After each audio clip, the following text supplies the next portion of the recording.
Thank you, Madam Speaker, for giving me this opportunity. Madam Speaker, I want to indicate at the onset that some of the issues that we are raising here for some people may sound like abstract ideas. I joined Parliament during or immediately after the post-election violence.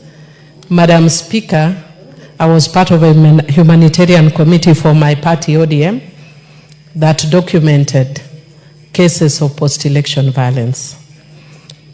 Madam Speaker, I remember documenting cases of young girls in school uniform who had been shot by the police. I remember a woman who had the husband's head decapitated and had to carry the head to Kisumu. Madam Speaker, I remember people from Kisii who were displaced.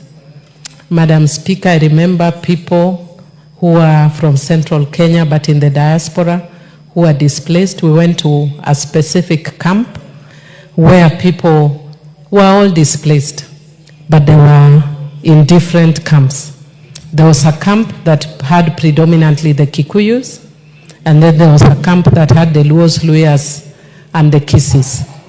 They were all with the same problem, but for ethnic reasons, they had been balkanized. Madam Speaker, I know that the country is in a mood for politicking. And you know, the tragedy in Kenya is we politic when we start politicking a day after elections. And for a stranger who would be visiting Kenya, you would actually think that the presidential elections are in 2 days' time. Madam Speaker, there's nothing wrong with that because Kenya is a fairly democratic country. But it is extremely unfortunate, Madam Speaker, if we can use language that would incite ethnic animosity and ethnic violence, that would create the kind of violence that we saw. Madam Speaker, the people who suffer in situations like that are women and children. Many women were raped and to date have not been compensated. Many children were killed. Madam Speaker, there's a young girl who has written a book which she gave to me, Madam Speaker. And in her book, she has documented that there were young children who were playing somewhere in the Rift Valley. And they were neighbors of all tribes. And her book is called Hop, Skip and Jump. She was called Scholastica somebody.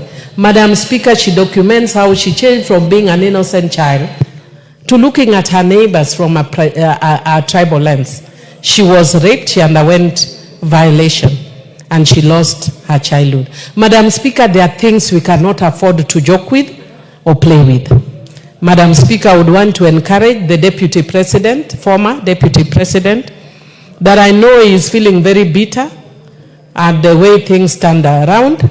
Madam Speaker, he feels that he actually fought and brought this government into power. And I'm sure it can feel very bad when you feel that you brought the government into power, and now you are the one who is outside watching from view, Sasa. Madam Speaker, the way to go about it is not through bitterness and anger, because there's a point that leadership becomes beyond you. I know he's only served one term in Parliament, so he may not understand. And half a term as a Deputy President. But Speaker, there is always opportunities. Let him relax because he says he's a man of God, or at least he says his wife Dorcas is a woman of God. Let them appeal to God and use their godly words to bring unity to the country. There are things we don't joke about around with, Madam Speaker. There are things we don't politic around with.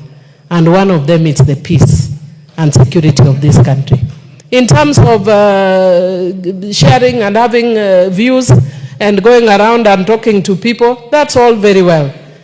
Kenya is a democratic country. But let's not ever dream about what happened in 2008. I know it was not in this Parliament, but some of us who are here went through post-traumatic stress disorder. And with those few remarks, I beg that we change our language. Honorable Millie, member for Tinderet.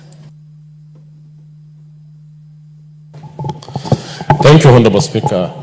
Thank you, Madam Speaker. Madam Speaker, I rise to also support the motion. That our country went through a lot of upheavals in 2007 is